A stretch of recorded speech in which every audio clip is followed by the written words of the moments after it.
ওম অখণ্ড সংহিতা বা অখণ্ড মণ্ডলেশ্বর শ্রী শ্রীমৎ স্বামী স্বরূপানন্দ পরমহংসদেবের উপদেশ বাণী ষষ্ঠ খণ্ড হইতে পাঠ। রহিমপুর আশ্রম 17ই ভাদ্র 1338 সন। পূর্ণিমা সম্মিলনী। শ্রী শ্রী বাবামণি বলিলেন, কেউ মানেন একাদশী, কেউ মানেন অষ্টমী, তান্ত্রিকেরা মানেন অমাবস্যা, আমরা মানি পূর্ণিমা।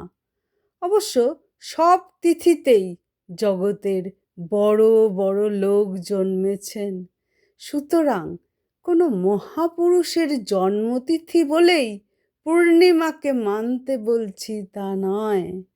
পূর্ণিমাতে বুদ্ধ, শঙ্কর, চৈতন্য ও নানক প্রভৃতি অদ্ভুত জগৎগুরুর আবির্ভাব হয়েছিল, কিন্তু তার জন্য নয়।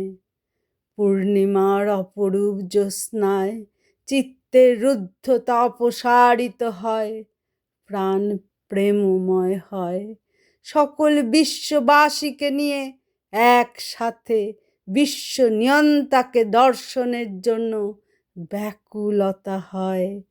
এই জন্যই পূর্ণিমা তিথি সমবেত উপাসনার সর্বশ্রেষ্ঠ তিথি বলে আমি মনে করি।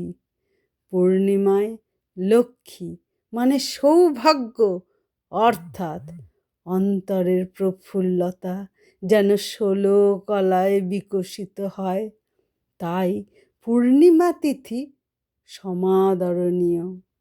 হরি ওম।